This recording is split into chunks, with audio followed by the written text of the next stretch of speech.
Now, this is because we need to build trust in the middle. So usually people put CTAs in the content of, if you want to get X result, DM me this keyword, send me a message with this keyword, and I'll help you.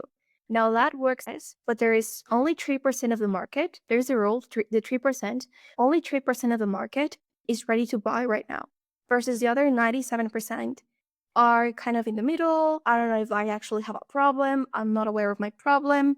I think I have this problem, but I don't know if you're actually the person to solve it. So only 3%, it's like, I have a problem and you're my person. So of course, when you use the CTAs in your posts, when you ask people to book a call with you and you put a Calendly link on your feature section, when you do all of these things without a funnel in the middle, your traffic and traction will be way smaller. So we just need funnels. That's one thing. I'm a really big believer of increasing the traffic of the content. So Before we dive into today's episode, please hit that subscribe button. Your support helps us grow and inspire more people on their journeys. Thank you. Hello, Celeste. Thank you for joining us today and welcome to the show. hey, Thomas, thanks a lot for having me. It's a pleasure. So, Celeste, for those who don't know you, can you please introduce yourself? Sure. My name is Celeste. I'm based in Mexico, and I help people, so especially CEOs and founders, to build a profitable personal brand on LinkedIn using AI systems. And if you don't mind, I would like to ask you a bit about Mexico because I'm someone who's interested in geography. And I've never spoken with anyone who's actually from Mexico. I remember I spoke with one person who was in Mexico, but not from there. So is that actually where you were born? Because I feel like that based on your accent, I was assuming that you are maybe American, but I might be wrong.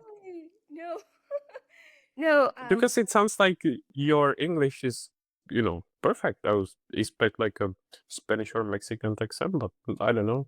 Oh, thank you. No, I'm native. I'm in Mexico. I've been living here my whole life.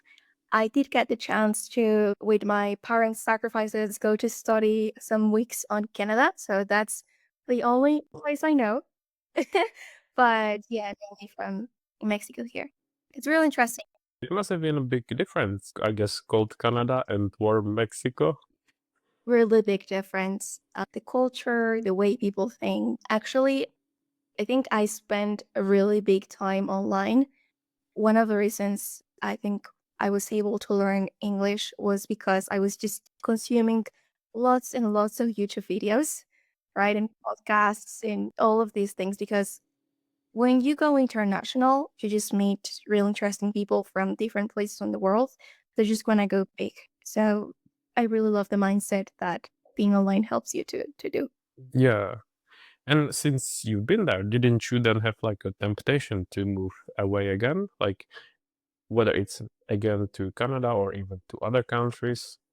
Oh, yeah, I got the interest of visit other places, definitely. For now, I like to be spend a lot of time with my family, with my dog, with my friends. I'm really interested in traveling, definitely, for sure. Yeah. Have you got like a favorite location or any place that you like to either visit or work from? Well, I think maybe, and Bali gets repeated a lot. Uh, Yeah. I think it'll be part of Southeast Asia. why everyone likes it so much. And I really love swimming and the sea. So I think that'll be epic. And also, a lot of people repeat really cool stuff about Dubai. So I think that'll be interesting too. That is true. I cannot blame you. I honestly feel the same. Sure. There's a real.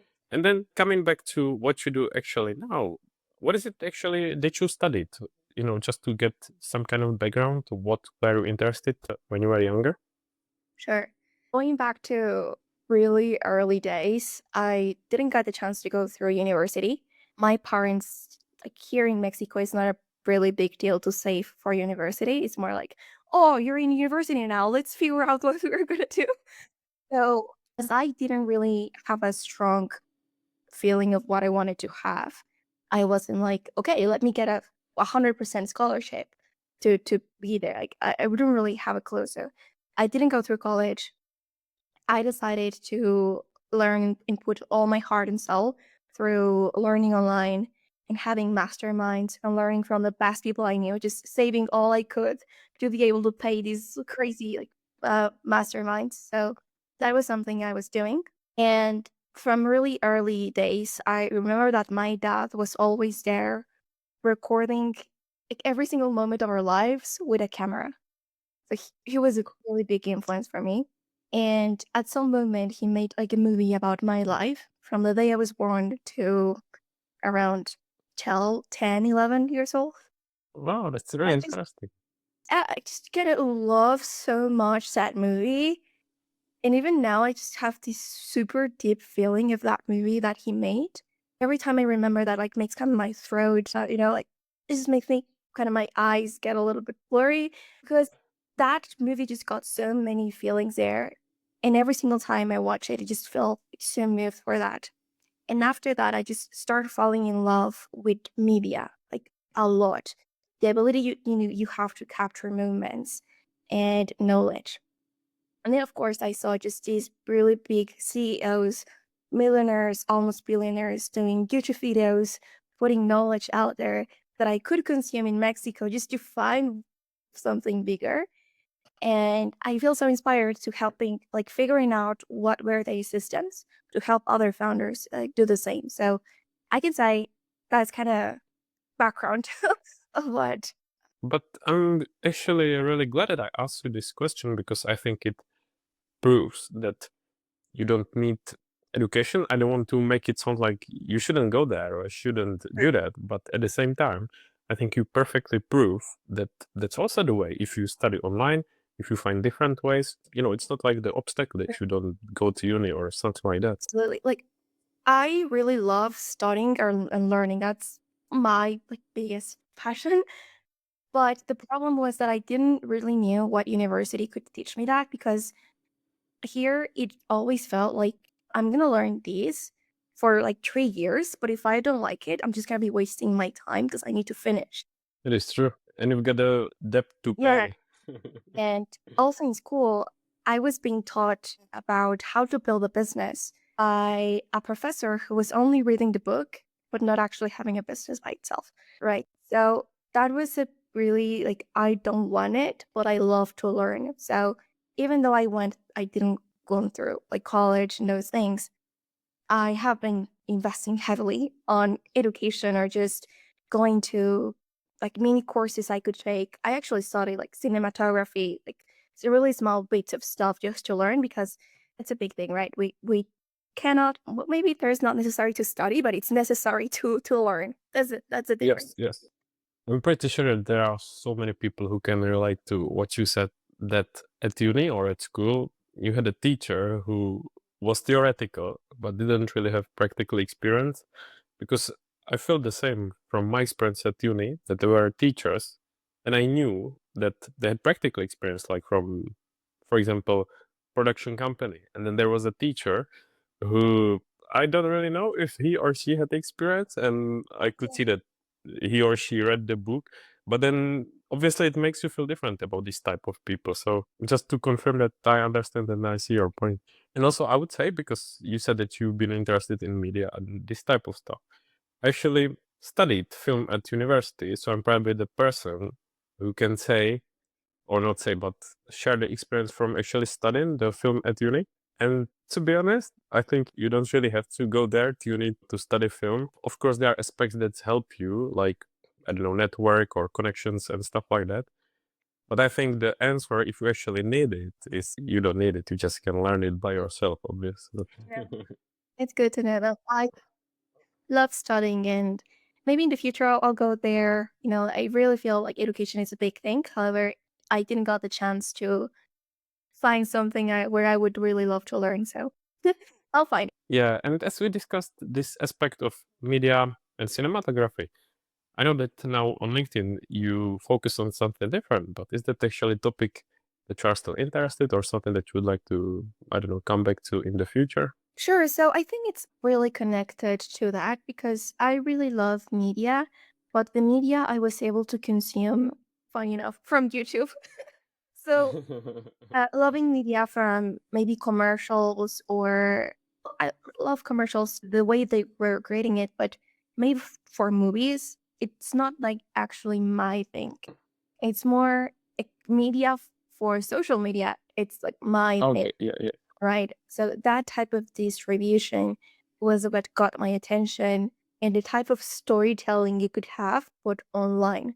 So that's usually my main focus on what I do right now, helping CEOs and founders.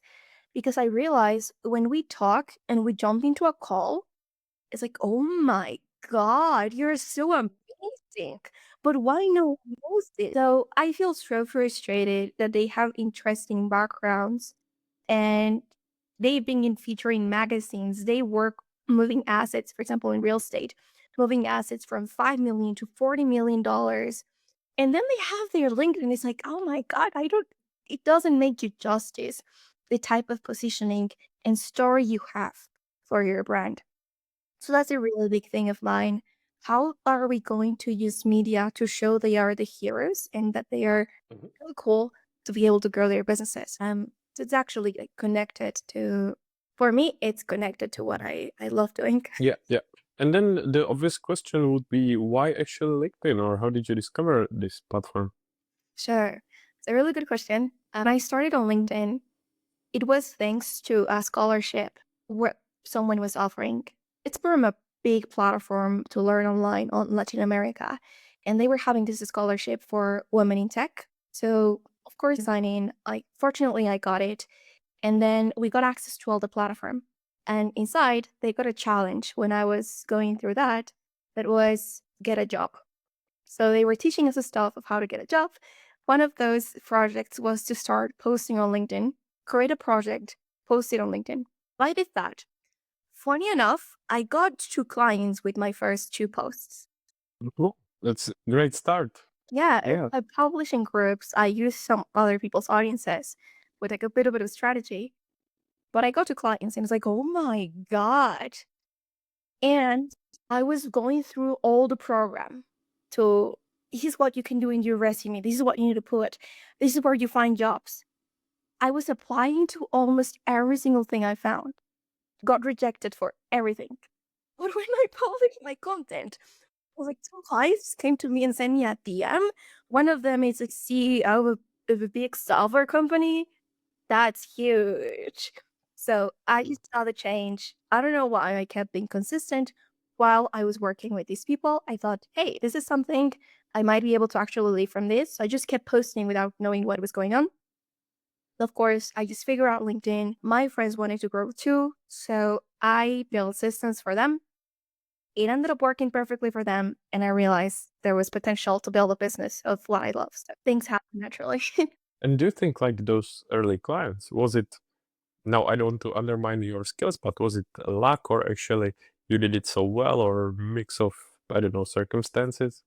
Sure. So maybe it was luck and strategy combined because I was posting in specific groups for media. And what I was posting was my video demo. So my skills I got as a storyteller or video editor. So I got some requests usually on LinkedIn from, hey, I'm an editor. I realize you need help with your videos. Like totally get it. I do not create FX or do things look fancy. I specialize on building stories. So, for example, a client gave me 4 hours of footage. We put it into just a 2-minute video to raise funds for organization. So these kids could get the money they needed to grow. Or an hour long video, we put it together into 1 minute, 2-minute bite sizes for the school to be able to bring more students, right?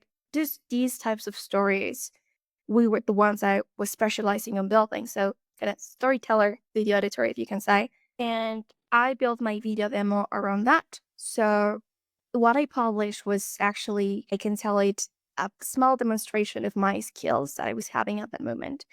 And I think people actually resonated with that because it was like show, don't tell. That demo video allowed me to show instead of asking for people for permission so I could show them I was good. I was just like, I am good. Take a look at this instead of let me apply to show you I'm worth it. That's why I love media because you don't need to ask for permission to to share your value.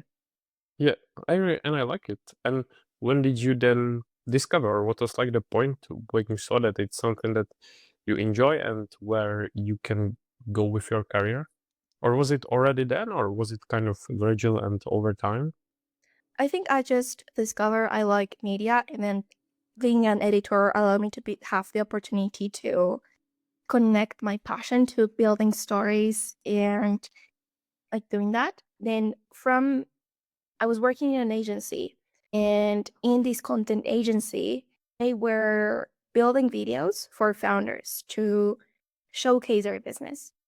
Right? They were also building any use cases for speakers on how to do like to present of speakers. Right?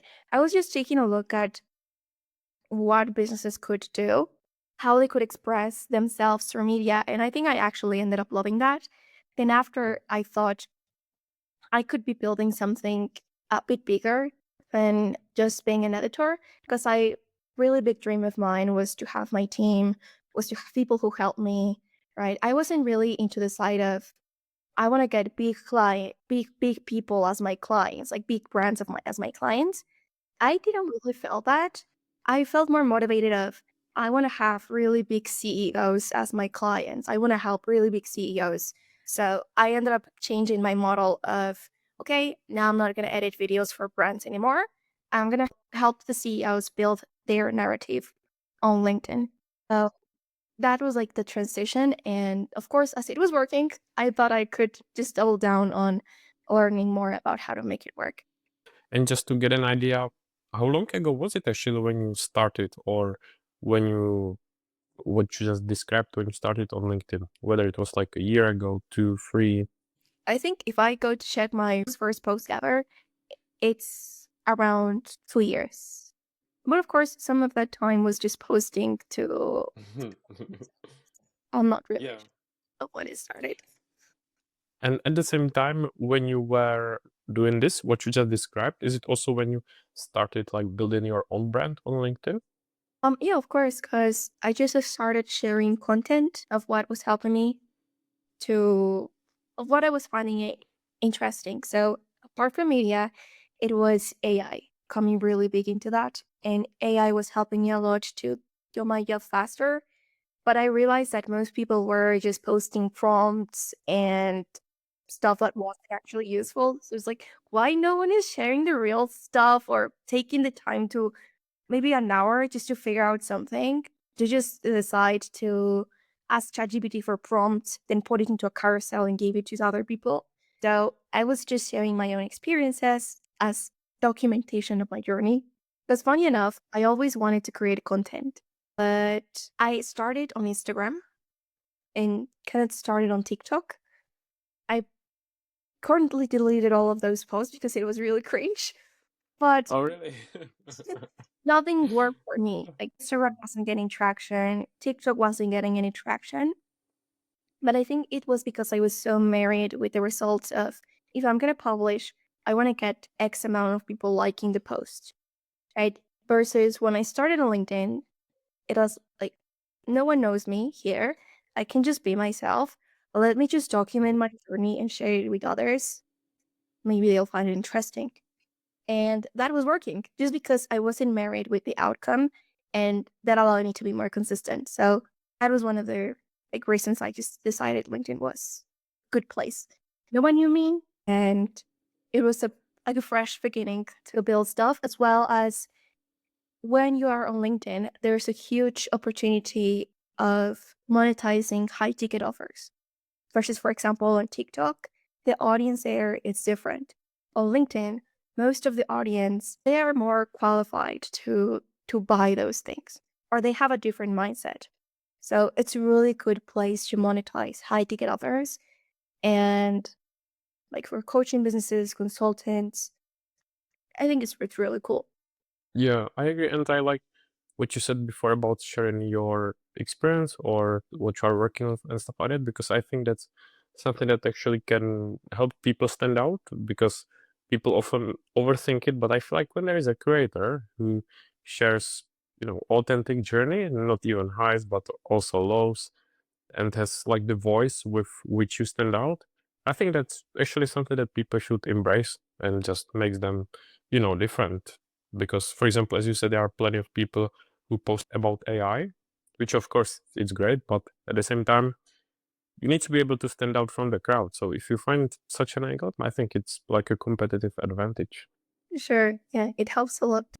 And then just as we discussed the clients that on LinkedIn there are these high ticket ones, can you share like some advice or tips or tricks how to attract clients? Because I'm pretty sure there are many people who struggle with this. So if we can hear from the pro. Sure. I mean, there are many things we need to do to optimize monetizing high ticket offers. So that's my main area of expertise because monetizing courses or consultation chats where you're only 1 hour and of course it's a lower price, it's really different. Now, this is because we need to build trust in the middle. So usually people put CTAs in the content of if you want to get X result, DM me this keyword, send me a message with this keyword, and I'll help you. Now that works, yes, but there is only 3% of the market. There's a rule, the 3%, only 3% of the market is ready to buy right now, versus the other 97% are kind of in the middle.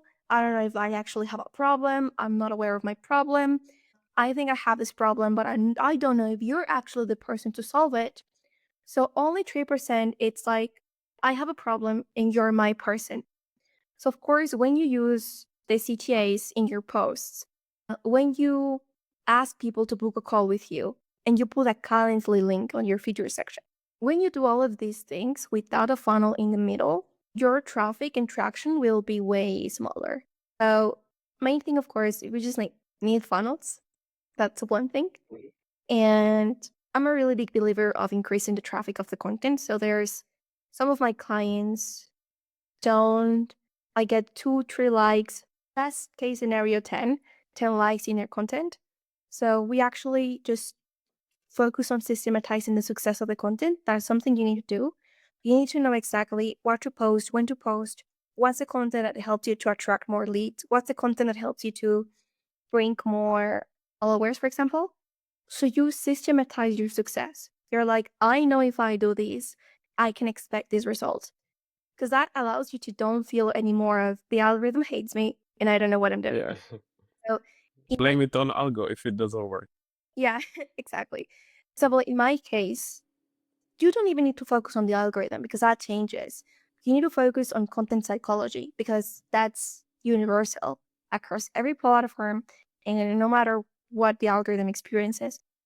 So, for example, in my case, I realized thanks to ChatGPT when I was analyzing my data that post where I was sharing a before and after of my data and I was putting like a color red. So before I did this test and it went wrong. And now I put it in color red and the lower arrow looking down also in color red. And then I put another test I did in color green and the arrow pointing at the top. So people can see like before and after, these work, this doesn't work. And there's a reason why. So the reason is, for example, right now I'm doing a workshop to share people how to build lead magnets to attract high ticket clients. So I'm saying there's a reason it works. Lead magnets need to have strategy and you need to validate them before you even create the lead magnet. So if you want to learn how to validate them, then like you can join the workshop or join this thing. So that's content for conversions. You need to analyze and systematize the content success. Then, of course, you need to make sure you have funnels so you don't go like straight CTA and your person to help you. Like, no, you have different messages for different people at different levels of awareness. And of course, finally, you need to have it's like a luxury to have AI systems to help you create at least 70% of the content because especially if you're a founder, you don't want to spend all day on shooting. Like people I work with have literally like 15 people working in their team to keep the business going. And now they are spending an hour, 2 hours on LinkedIn when the business needs their help. So what are going to be your systems so you can do twice or three times more in the same amount of time. So those are like big things: content, conversions, and time optimization. Yeah, I mean, it's obviously a big accelerator or step forward to speak actually with someone who knows this stuff so that you don't learn hard way and spend, I don't know, loads of time, effort, blood and tears in doing the wrong way. So I think you explained it really well. What would be, for example, some mistakes, like the common ones that you see your clients or people doing? Common mistakes. Well, those are the main ones that I mentioned, like just putting CTIs in your content. And if they are, for some people, they work because they know how to maybe do copywriting. For most of my clients are not copywriters. They are just business owners and they are really good at their stuff, but not like good at writing. We need to polish the skills. So a big thing can be just putting again CTAs without funnels and also currently links in your feature section or putting multiple posts just because they perform good in your feature section. Like no one reads that. You need a funnel. I think it's your best post, but no one is actually gonna read it. So just have one thing in your feature section and don't make it a column to the link. Are you struggling to stay consistent on LinkedIn? Fan Post helps you create high quality posts in minutes, so you can write faster, show up more, and stress way less. Built by creators for creators. It's the easiest way to grow your presence without burning out. Try it free at fanpost.com. And before you also mentioned AI, so when was it that you got interested in AI? Was it like with the release of ChatGPT or even before or sometime after? Sure. It was mainly with the release of ChatGPT. So I was realizing it was helping me for my workflows and also that not a lot of people actually knew how to use it. So it was a hot topic at that moment. And I said, hey, you know what? I like this. I can connect it to something I like. And that just gives me more confidence to create more content about it. So it was like a mix of, I think this is going to work. And it ended up working, but because I just put so many hours on figuring things out. But that was one of the And reasons. do you then use it like kind of only as a part of your work because it helps you and it's, part of the workflow, or also because you enjoy it, you like, I don't know, to explore new tools and play with that? Like, I really love AI. It's so much because now it's crazy with the systems I have, like with the systems we have inside. I just pretend I'm having a chat with a friend of mine. I'm sending a voice note to my GPT, and then it just gives me the post formatted with a good hook, with a good power statement ready to be like, done. And it's just like you have many employees. Some people feel like it's gonna replace you or it generates so generic results, right? The thing is, if you say ChatGPT gave me a post about how to create content with AI, of course it's gonna give you generic results. But if you say, hey ChatGPT, I have this idea, there are three things I've done to get better results with this tool. And it's number one, number two, number three. And I want to highlight that this is a transformation or this is the mindset shift that I have. Now, ChatGPT can be like, okay, let me just follow a format, put that into a formula, and now I can be your editor and help you to optimize your idea. So that's what the GPTs have done. So yes, I use AI because it's part of my current workflow and it's just a really big hack, but also because it's an unfair advantage. I think in every single industry, you need to have an unfair advantage. So in my case, I wanted to talk about personal brand building and content for CEOs and founders. But there are a lot of people out there, especially on LinkedIn, talking about the same stuff, right? So what's going to be your other content pillar that allows you to be different and be in your genius zone too? Because if not, Mhm. we're just going to be competing with the big guys and you don't have a point of differentiation. So in my business, we call it the influence over guru system. What are the things that make friends so other people can know you and can decide to work with you? And I got these clients at the beginning when I was just starting my new offers. And I asked them, hey, why did you end up joining me when there's a lot of other people? I didn't tell them, but why, why me, right? But why? There's a lot of cool people out there, and they were saying, "Oh, like you're not a native English speaker, and it looks like you have figured out the game with a really short period of time in the platform. So I want to learn from you."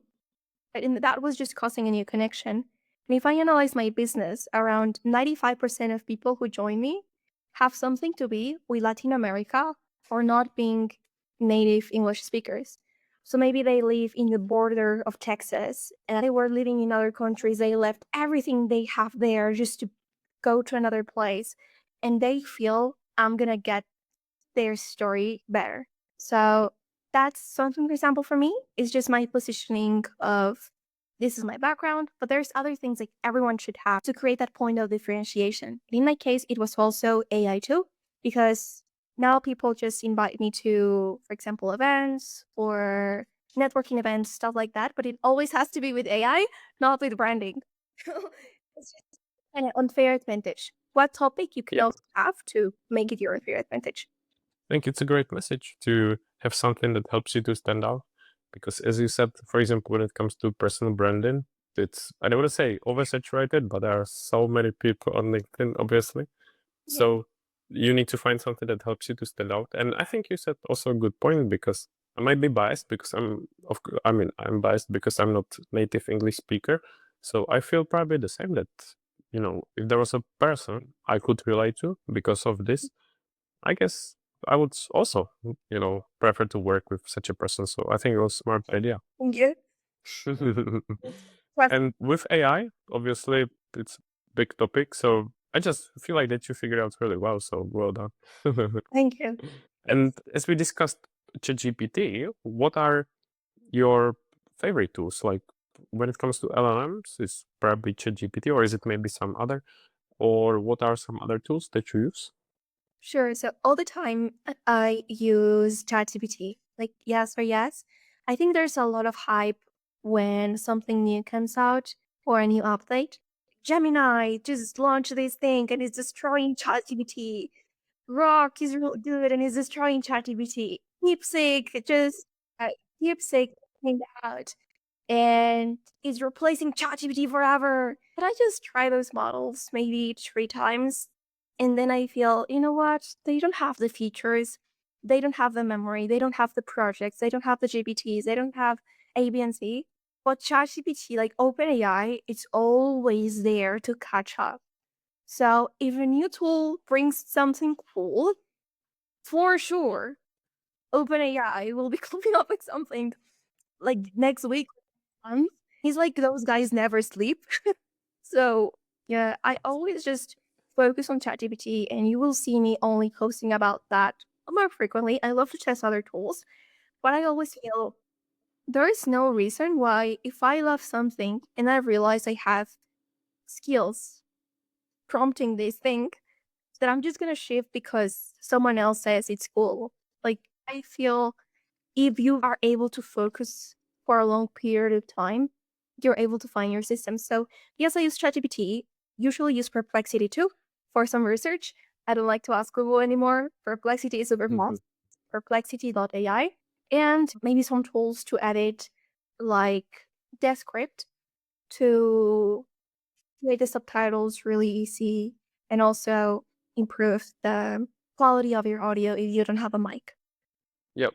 I was just before about to add when you spoke about ChatGPT that I feel the same, that I'm also, I don't know, sometimes I say that I'm boring because I stick with ChatGPT, but I feel like that since I've been using that for some time, I know how to use it. I'm used to it. I think you said just a perfect point because it might be coincidence, but the last guest that I spoke with, he also mentioned ChatGPT, and he said that whenever something else, like other LLM, releases new update, the next day ChatGPT catches up, and he said the same thing. And honestly, I feel the same. So for me, it's also that you always see on LinkedIn, like as you said, like a new update, the killer of ChatGPT and blah blah, Yeah. and then it just catches up. So I think you just said a great point, and it always, me as someone who's not AI pro, kind of reassures that my choice is a good one as well when I hear it from someone I feel like. No, that's it.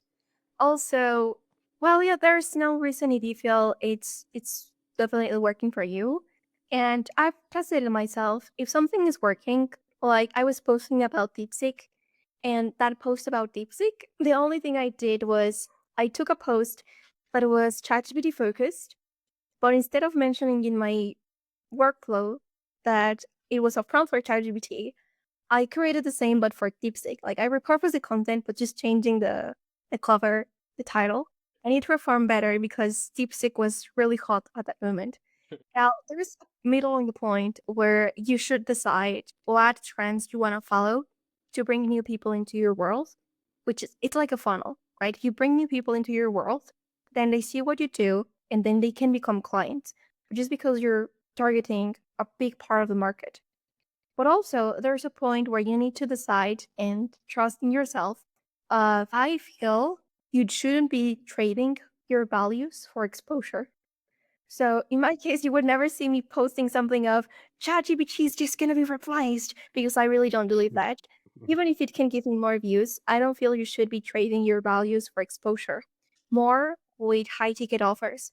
Because people before you monetize or before they turn your clients, they are usually consuming your content for a long time before you even notice. So for example, my clients, my type of client usually never engages with my content. They just scroll. They are almost all they on LinkedIn. So if you trade your values for exposure, you can break the relationship to be able to monetize something and just be yourself, right? So that's also something we need to take in consideration.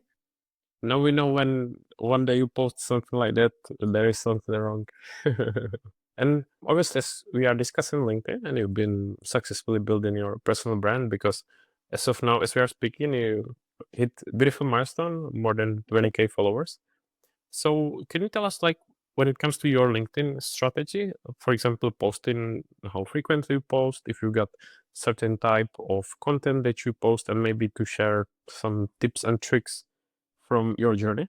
Sure. I mean, that's a really like broad question. There are lots of things we could do for LinkedIn. That's why there are a lot of courses and programs around that, right? Because it's a really big topic. Definitely, I feel it's so big. I usually have clients who are like, hey, Celeste, I want to go all in. So I'm going to post on LinkedIn and on YouTube and on Instagram and on X. And I'm going to repurpose the content. And I'm going to have a brilliant audience. And I'm going to have a newsletter and YouTube videos coming every single week. And I just, when they tell me that, it's like, I need to work because it's so big. If you decide to put all your mind into one platform, then you for sure you make it work. Like there's no way it doesn't work just because you put all your attention. So for me, that'll be like number one hack. Just don't feel you need to do everything because people tell you you need to diversify because if not, you're gonna lose everything. Just focus. I promise it Mm. works. So for example, Lara Acosta, I remember so big with this. Like Lara Acosta was able to build, for those who don't know her, she's one of the top voices when it comes to personal branding. Yeah, I feel like everyone must know Lara. Yeah. Lara Costa, she was publishing really like a lot on LinkedIn, right? And now after that, she started driving traffic from her LinkedIn to her newsletter. And after Mhm. that, she started driving traffic from her LinkedIn to her YouTube. But even if you analyze the different platforms, if I see one of her YouTube videos on LinkedIn, it's gonna overperform the video that she has on LinkedIn and the video that she has on YouTube. So the video on YouTube has like 10 likes maybe, but the video on LinkedIn has thousands and thousands of likes just because of that. So I think you can just focus on one single platform and then just diversify strategies. Yeah, sorry, I would just add that you need to make sure that it's also sustainable because if Yeah. you decide to go on every platform, yeah, you might be excited in the first, I don't know, few days or weeks, but it's actually something that you can stay consistent with. Yeah, definitely. And for example, on LinkedIn, you can also like share lead magnets or yeah, just mainly drive traffic to something else. So Mhm. if you just master one platform, you will always be able to diversify, but just by mastering and putting focus on one. So if you create a lead magnet, then for people to request a lead magnet, they need to put their email to sign up and receive it.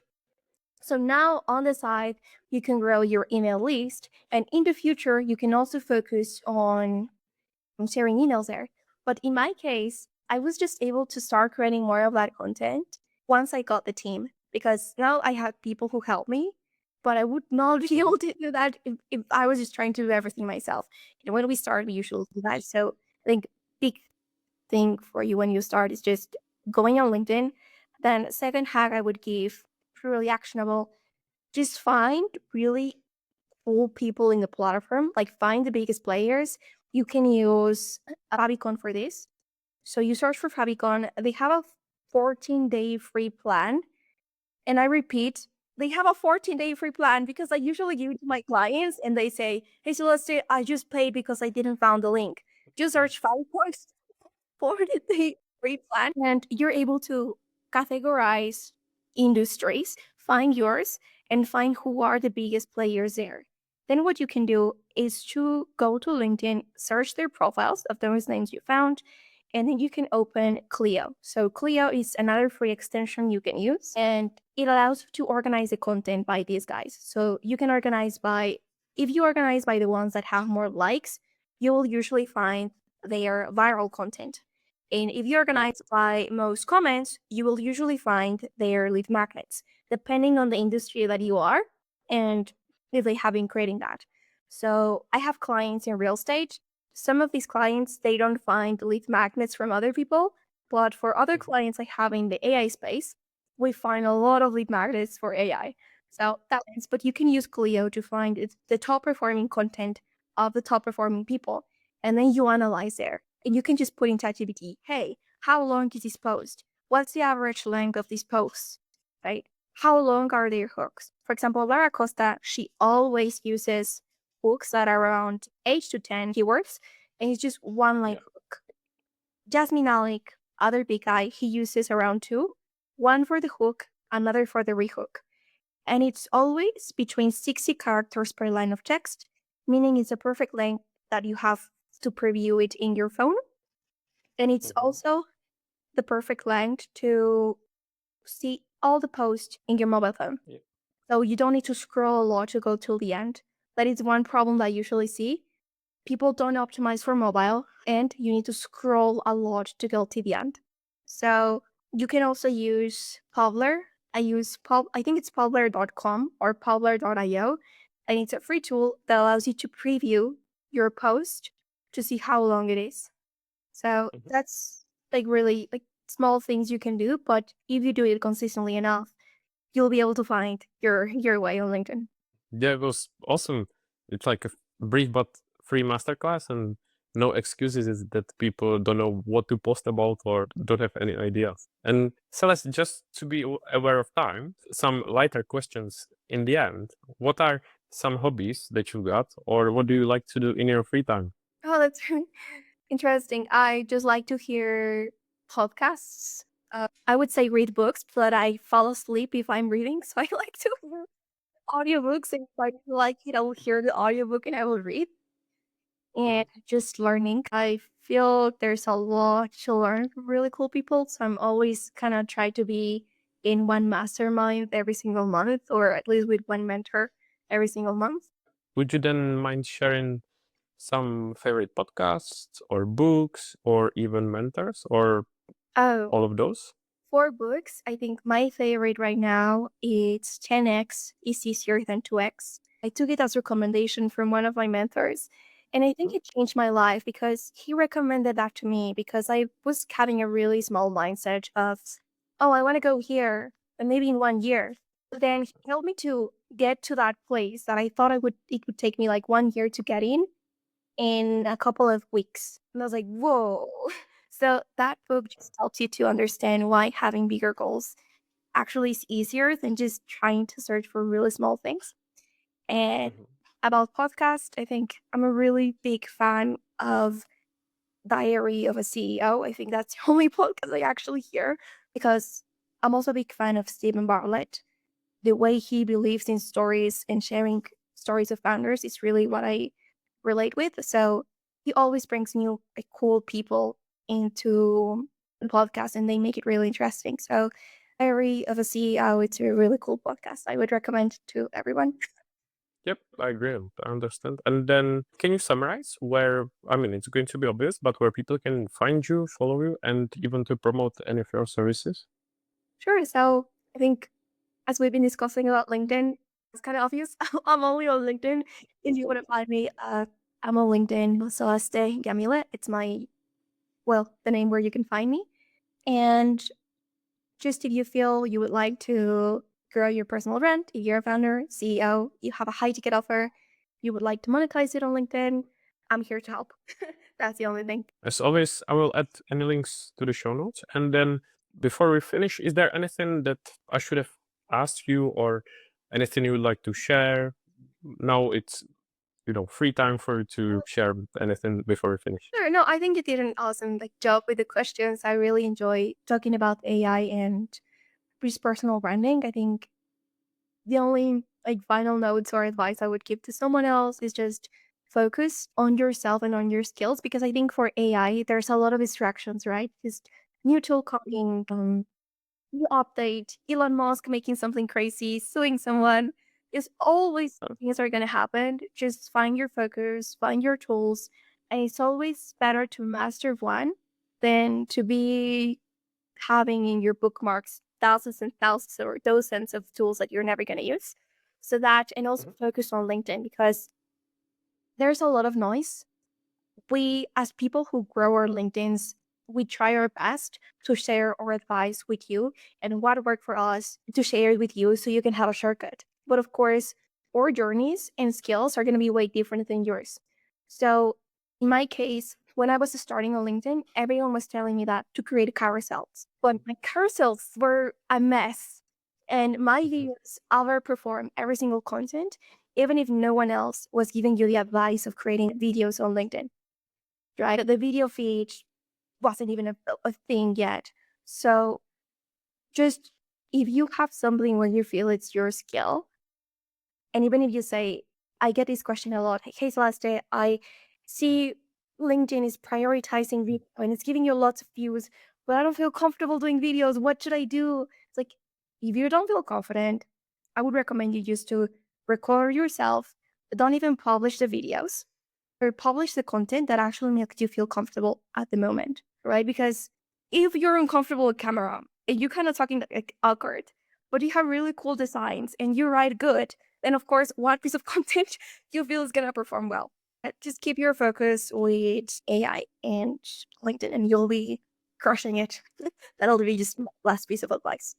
I agree. And I think then we can finish. Celeste, of course, we could be chatting much longer. Maybe we can do sequel anytime in the future. Want to say a big thank you for joining me. I really appreciate it. As I've been following, it was nice to chat at least virtually online. So thank you so much. And keep doing the great work. I'll keep following and supporting and wish you all the best to the future. Thanks a lot. It was a pleasure to be here. Thanks for listening to Produced by with Tomen. Check the show notes for all the links, and don't forget to subscribe, like, and share your feedback. Speak soon.